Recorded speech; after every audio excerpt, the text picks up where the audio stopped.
The Lost Special by Sir Arthur Conan Doyle.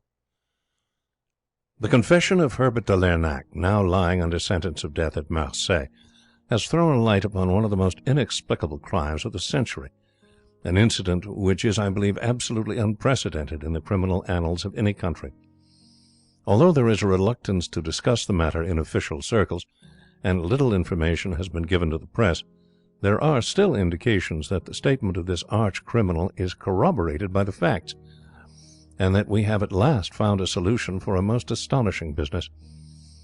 As the matter is 8 years old, and as its importance was somewhat obscured by a political crisis which was engaging the public attention at the time, it may be as well to state the facts as far as we have been able to ascertain them. They are collated from the Liverpool papers of that date, from the proceedings at the inquest upon John Slater, the engine driver, and from records of the London and West Coast Railway Company, which have been courteously put at my disposal. Briefly, they are as follows.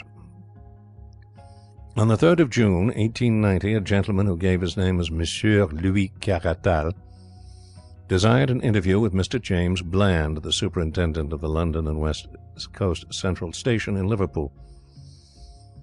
He was a small man, middle-aged and dark, with a stoop which was so marked that it suggested some deformity of the spine.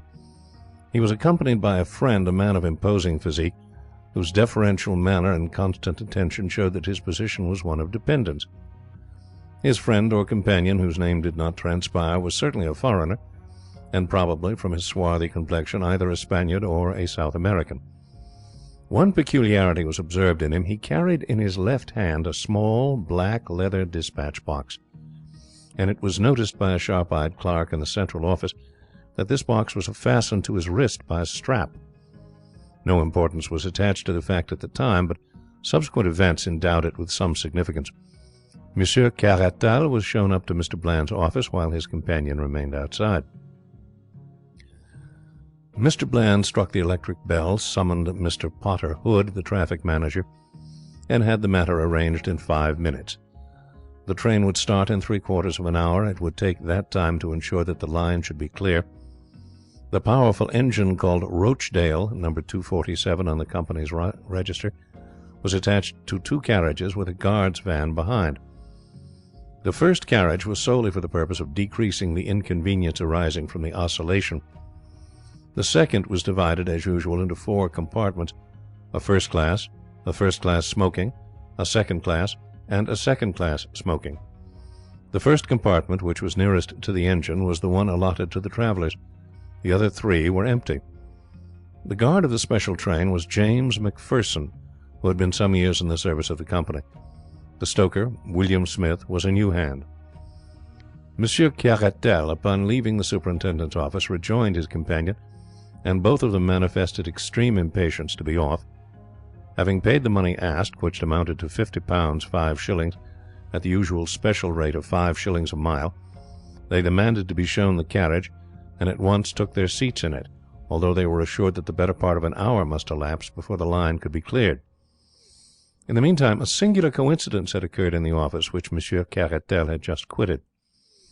A request for a special is not a very uncommon circumstance in a rich commercial centre, but that 2 should be required upon the same afternoon was most unusual. It so happened, however, that Mr. Bland had hardly dismissed the first traveller before a second entered with a similar request. This was a Mr. Horace Moore, a gentlemanly man of military appearance, who alleged that the sudden serious illness of his wife in London made it absolutely imperative that he should not lose an instant in starting upon the journey. His distress and anxiety were so evident that Mr. Bland did all that was possible to meet his wishes. A second special was out of the question, as the ordinary local service was already somewhat deranged by the first. There was the alternative, however, that Mr. Moore should share the expense of Monsieur Caratal's train, and should travel in the other empty first-class compartment, if Monsieur Caratal objected to having him in the one which he occupied. It was difficult to see any objection to such an arrangement, and yet Monsieur Caratal, upon the suggestion being made to him by Mr. Potter Hood, absolutely refused to consider it for an instant. The train was his, he said, and he would insist upon the exclusive use of it. All argument failed to overcome his ungracious objections, and finally the plan had to be abandoned. Mr. Horace Moore left the station in great distress after learning that his only course was to take the ordinary slow train which leaves Liverpool at 6 o'clock. At 4:31 exactly by the station clock, the special train, containing the crippled Monsieur Caratal and his gigantic companion, steamed out of the Liverpool station. The line was at that time clear, and there should have been no stoppage before Manchester. The trains of the London and West Coast Railway run over the lines of another company as far as this town, which should have been reached by a special rather before 6 o'clock. At a quarter after 6, considerable surprise and some consternation were caused amongst the officials at Liverpool by the receipt of a telegram from Manchester to say that it had not yet arrived. An inquiry directed to St. Helens, which is a third of the way between the two cities, elicited the following reply: To James Bland, Superintendent, Central L&WC, Liverpool. Special passed here at 4:52, well up to time. Dowster, St. Helens. This telegram was received at 6:40. At 6:50 a second message was received from Manchester. No sign of special as advised by you. And then 10 minutes later a third, more bewildering. Presume some mistake as to proposed running of special. Local train from St. Helens timed to follow it has just arrived and has seen nothing of it. Kindly wire advises. Manchester. The matter was assuming a most amazing aspect, although in some respects the last telegram was a relief to the authorities at Liverpool. If an accident had occurred to the special, it seemed hardly possible that the local train could have passed down the same line without observing it. And yet, what was the alternative? Where could the train be? Had it possibly been sidetracked for some reason in order to allow the slower train to go past? Such an explanation was possible if some small repair had to be effected.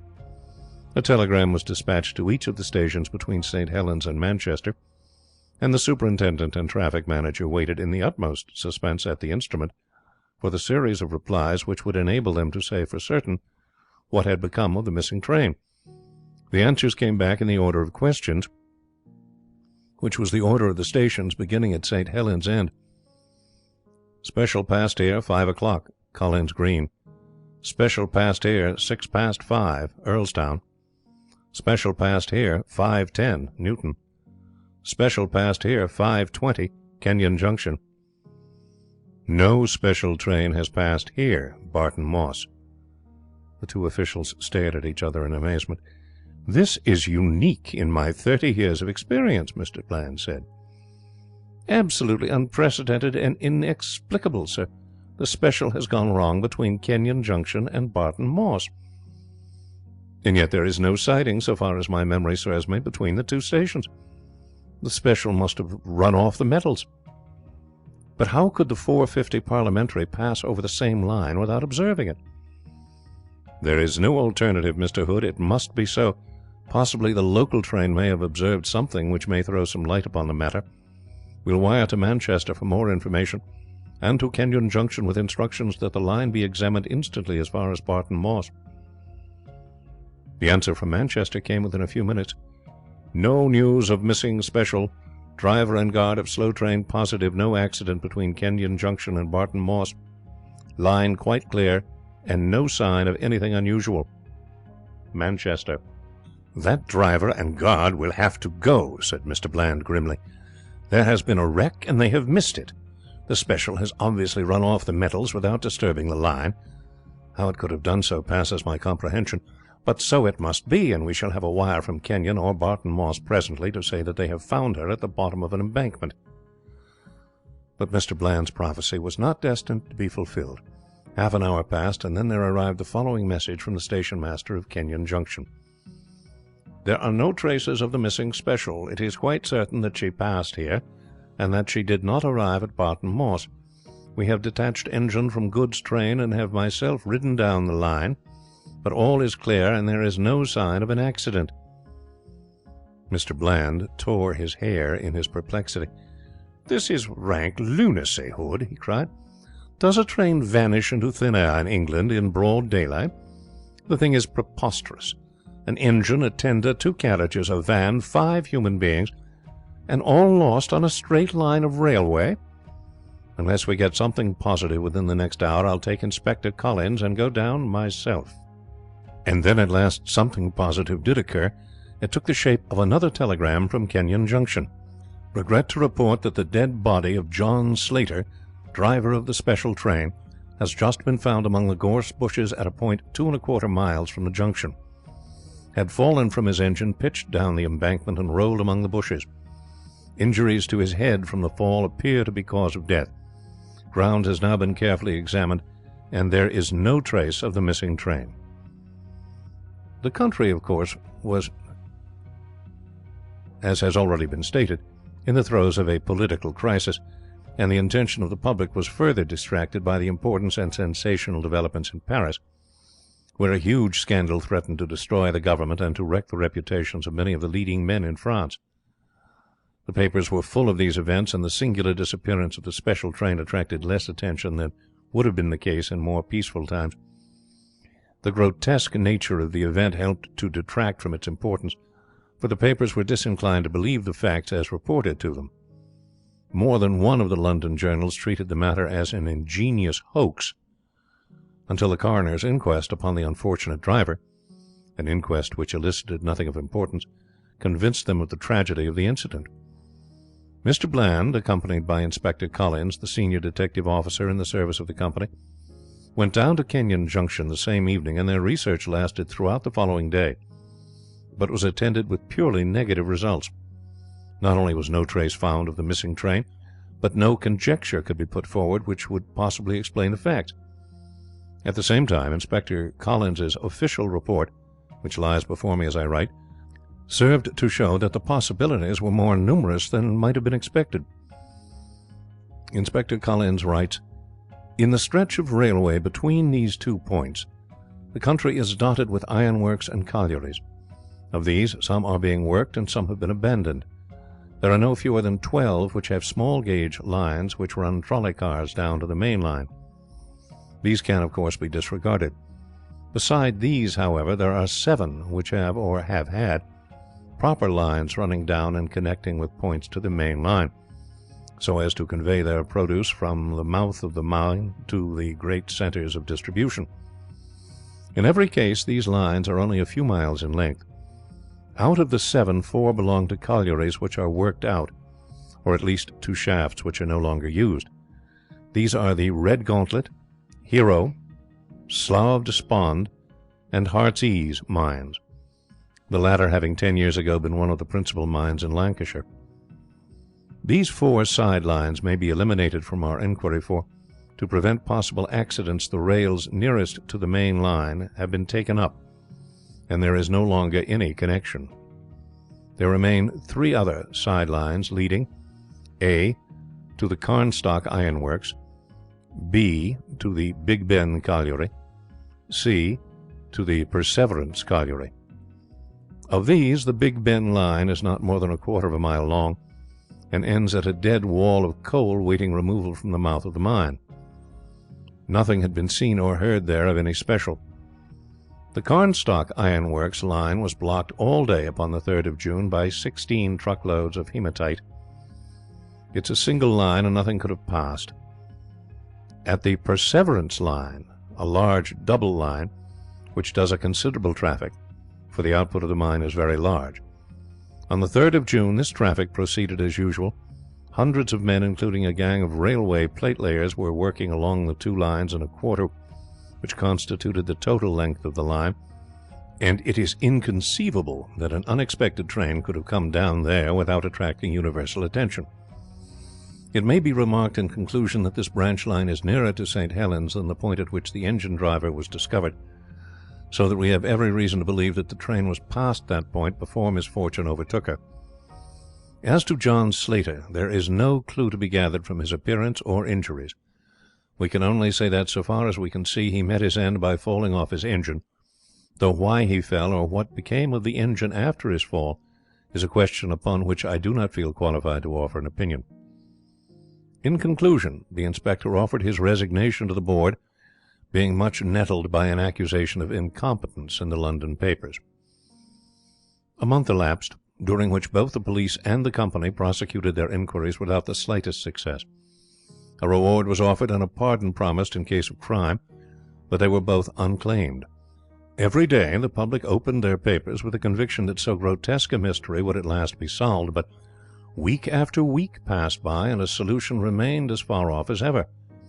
In broad daylight, upon a June afternoon in the most thickly inhabited portion of England, a train with its occupants had disappeared as completely as if some master of subtle chemistry had volatilized it into gas.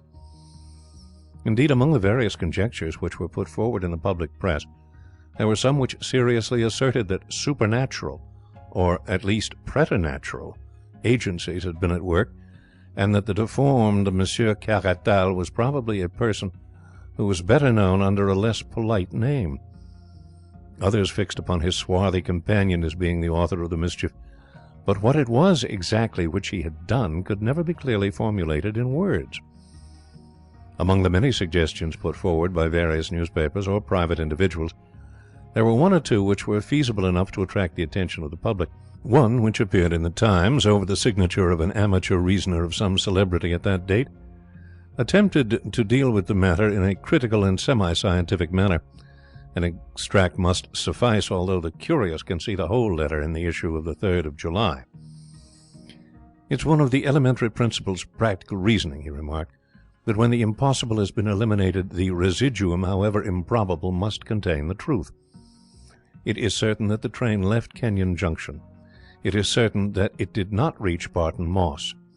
It is in the highest degree unlikely, but still possible, that it may have taken one of the 7 available side lines. It's obviously impossible for a train to run where there are no rails, and therefore we may reduce our improbables to the 3 open lines, namely the Carnstock Iron Works, the Big Ben, and the Perseverance. Is there a secret society of colliers, an English Camorra, which is capable of destroying both train and passengers? Well, it's improbable, but it is not impossible. I confess that I am unable to suggest any other solution. I should certainly advise the company to direct all their energies toward the observation of those 3 lines, and of the workmen at the end of them. A careful supervision of the pawnbrokers' shops of the district might possibly bring some suggestive facts to light."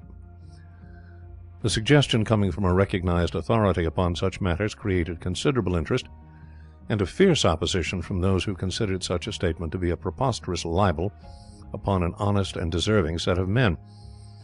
The only answer to this criticism was a challenge to the objectors to lay any more feasible explanations before the public.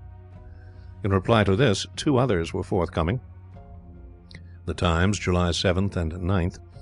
The first suggested that the train might have run off the metals and be lying submerged in the Lancashire and Staffordshire Canal, which runs parallel to the railway for some hundreds of yards. This suggestion was thrown out of court by the published depth of the canal, which was entirely insufficient to conceal so large an object. The second correspondent wrote, calling attention to the bag which appeared to be the sole luggage which the travellers had brought with them, and suggesting that some novel explosive of immense and pulverizing power might have been concealed in it. The obvious absurdity, however, of supposing that the whole train might be blown to dust while the metals remained uninjured reduced any such explanation to a farce. The investigation had drifted into this hopeless position when a new and most unexpected incident occurred. This was nothing less than the receipt by Mrs. Macpherson of a letter from her husband, James Macpherson, who had been the guard on the missing train. The letter, which was dated July 5th, 1890, was posted from New York, and came to hand upon July 14th. Some doubts were expressed as to its genuine character, but Mrs. Macpherson was positive as to the writing, and the fact that it contained a remittance of $100 in $5 notes was enough in itself to discount the idea of a hoax. No address was given in the letter, which ran in this way: "My dear wife, I have been thinking a great deal, and I find it very hard to give you up. The same with Lizzie. I try to fight against it, but it will always come back to me. I send you some money which will change into 20 English pounds. This should be enough to bring both Lizzie and you across the Atlantic, and you'll find the Hamburg boats which stop at Southampton very good boats, and cheaper than Liverpool. If you could come here and stop at the Johnston House, I would try and send you word how to meet, but things are very difficult with me at present, and I am not very happy, finding it hard to give you both up. So, no more at present. From your loving husband, James McPherson. For a time it was confidently anticipated that this letter would lead to the clearing up of the whole matter, the more so as it was ascertained that a passenger who bore a close resemblance to the missing guard had travelled from Southampton under the name of Summers in the Hamburg and New York liner Vistula, which started upon the 7th of June. Mrs. McPherson and her sister Lizzie Dalton went across to New York as directed, and stayed for 3 weeks at the Johnston house without hearing anything from the missing man. It's probable that some injudicious comments in the press may have warned him that the police were using them as a bait. However this may be, it's certain that he neither wrote nor came, and the women were eventually compelled to return to Liverpool. And so the matter stood, and has continued to stand up to the present year, 1898. Incredible as it may seem, nothing has transpired during these 8 years which has shed the least light upon the extraordinary disappearance of the special train which contained Monsieur Caratal and his companion.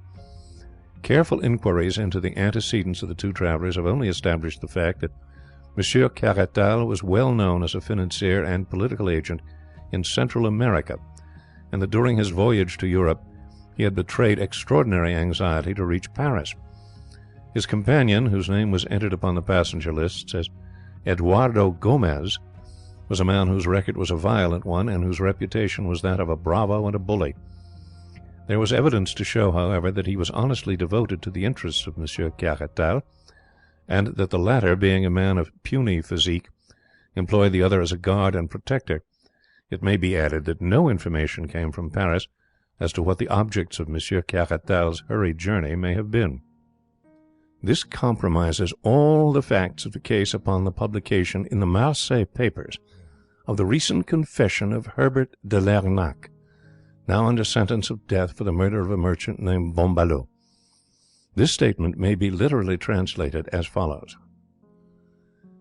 It is not out of mere pride or boasting that I give this information, for if that were my object I could tell a dozen actions of mine which are quite as splendid, but I do it in order that certain gentlemen in Paris may understand that I, who am able here to tell about the fate of Monsieur Caratal, can also tell in whose interest and at whose request the deed was done, unless the reprieve which I am awaiting comes to me very quickly.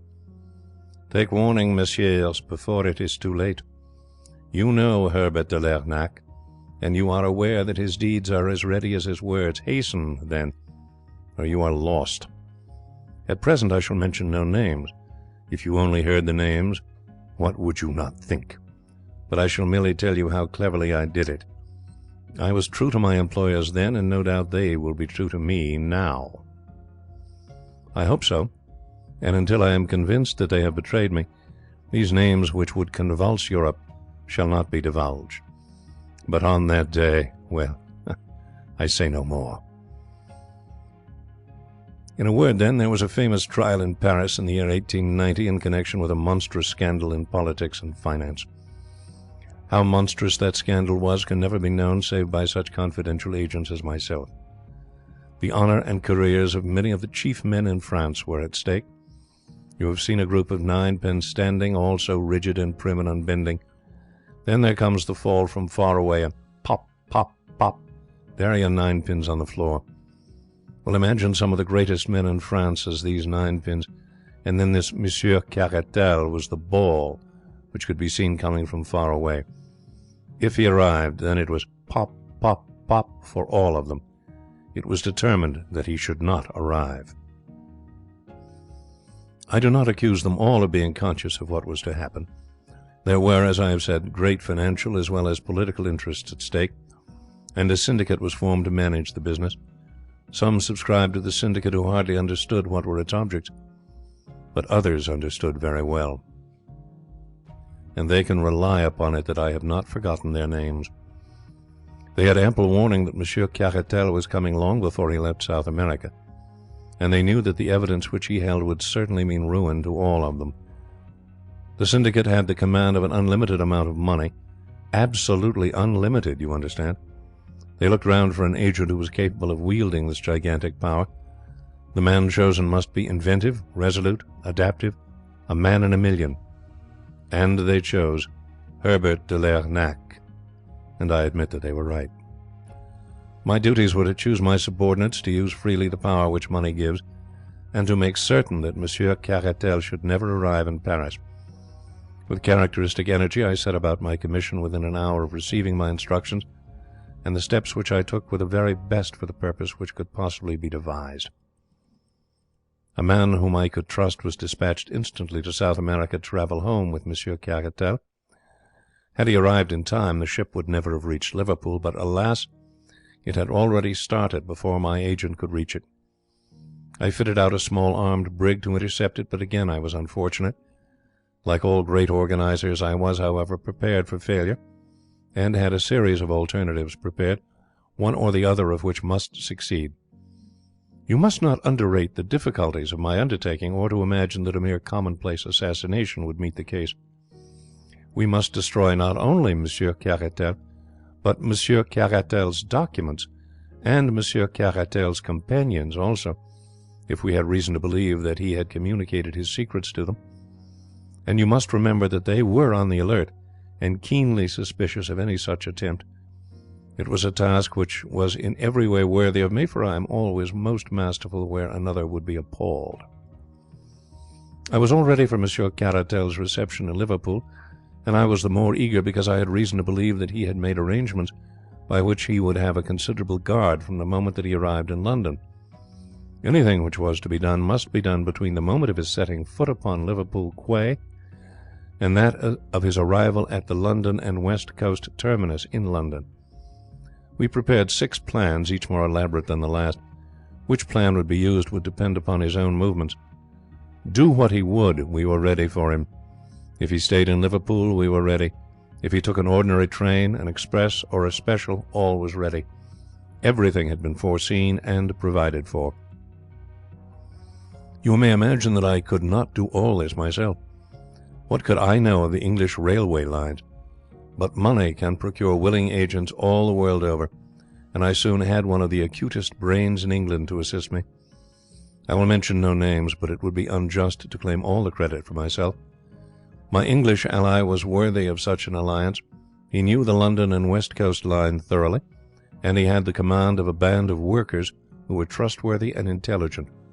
The idea was his, and my own judgment was only required in the details. We bought over several officials, amongst whom the most important was James Macpherson, whom we had ascertained to be the guard most likely to be employed upon a special train. Smith, the stoker, was also in our employ.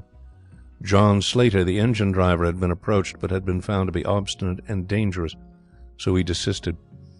We had no certainty that Monsieur Caratal would take a special, but we thought it very probable, for it was of the utmost importance to him that he should reach Paris without delay. It was for this contingency, therefore, that we made special preparations which were complete down to the last detail, long before his steamer had sighted the shores of England. You will be amused to learn that there was one of my agents in the pilot boat which brought that steamer to its moorings. The moment that Caratal arrived in Liverpool, we knew that he suspected danger and was on his guard. He had brought with him as an escort a dangerous fellow named Gomez, a man who carried weapons and was prepared to use them. This fellow carried Caratal's confidential papers for him, and was ready to protect them, either them or his master. The probability was that Caratal had taken him into his counsels, and that to remove Caratal without removing Gomez would be a mere waste of energy. It was necessary that they should be involved in a common fate, and our plans to that end were much facilitated by their request for a special train.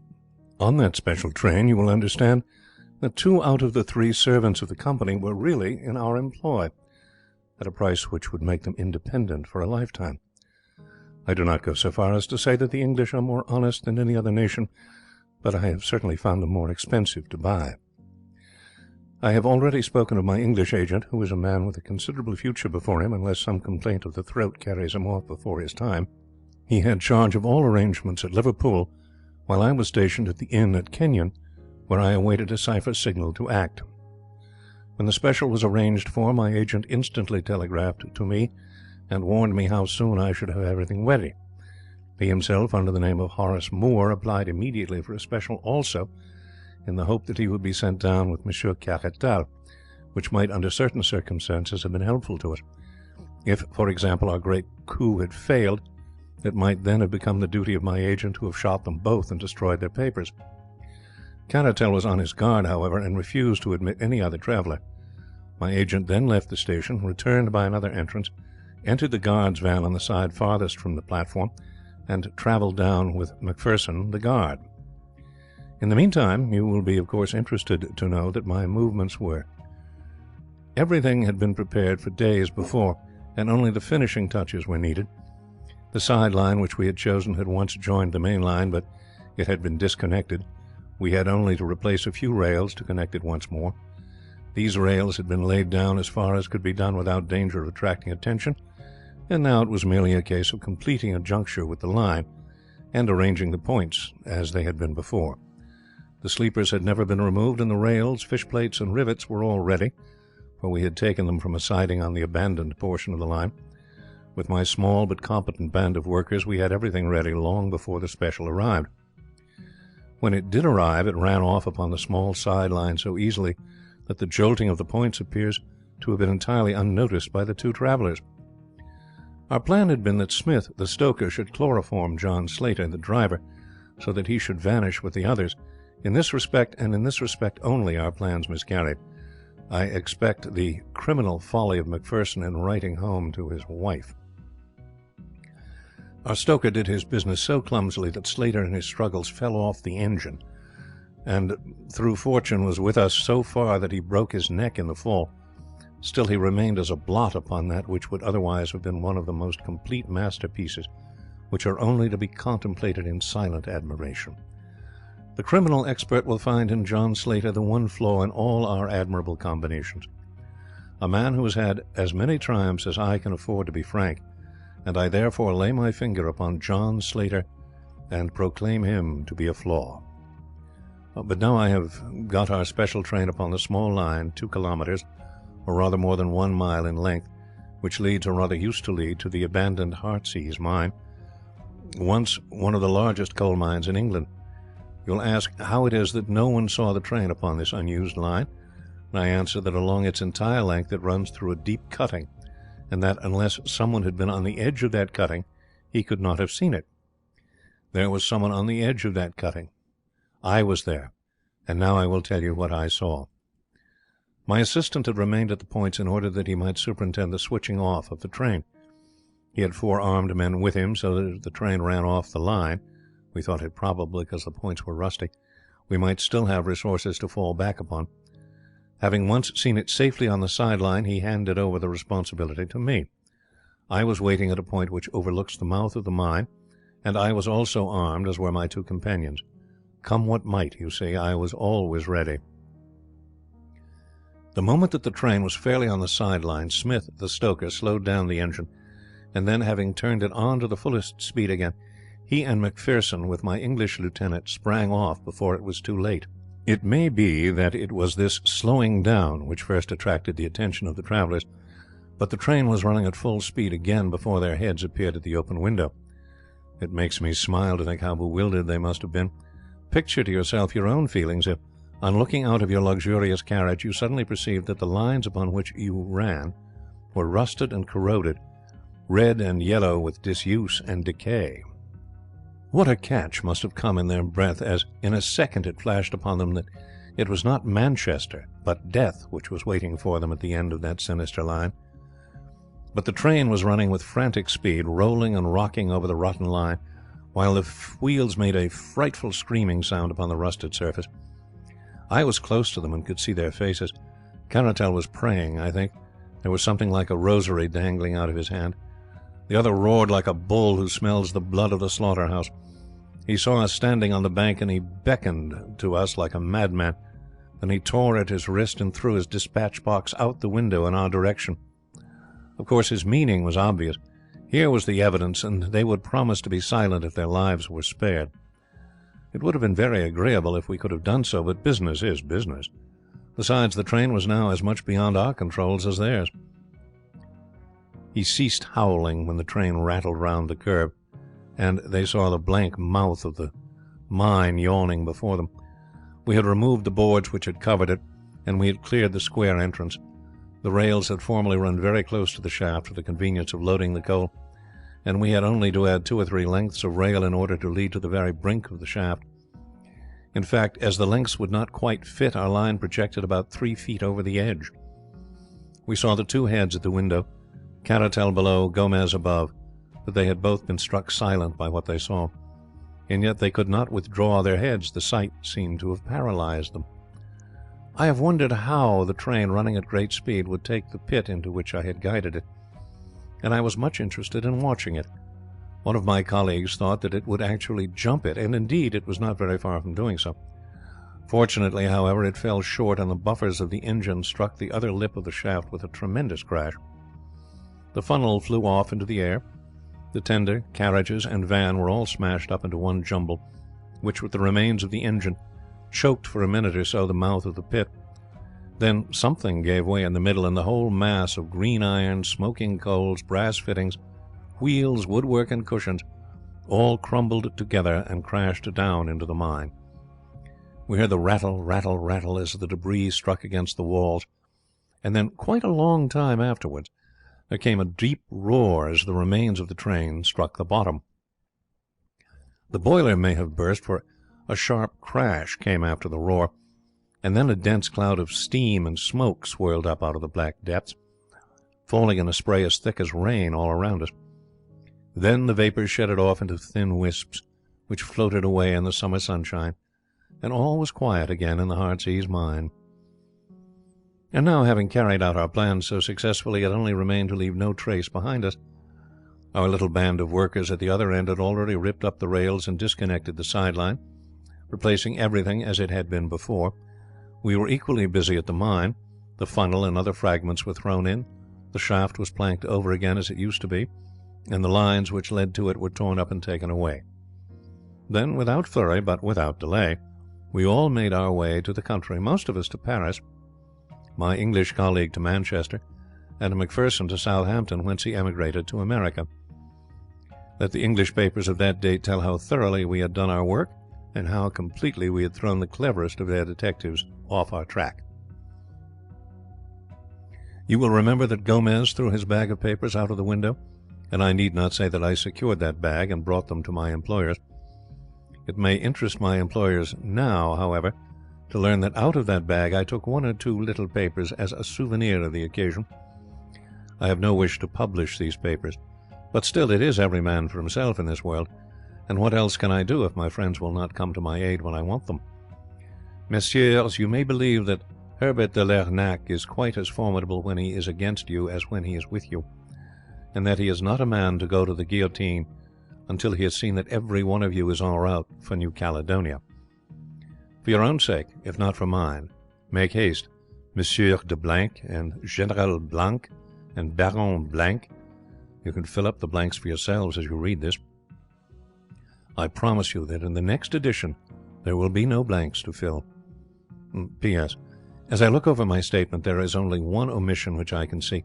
It concerns the unfortunate man Macpherson, who was foolish enough to write to his wife and to make an appointment with her in New York. It can be imagined that when the interests like ours were at stake, we could not leave them to the chance of whether a man in that class of life would or would not give away his secrets to a woman. Having once broken his oath by writing to his wife, we could not trust him any more. We took steps, therefore, to ensure that he should not see his wife. I have sometimes thought that it would be a kindness to write to her and assure her that there is no impediment to her marrying again. End of The Lost Special by Sir Arthur Conan Doyle,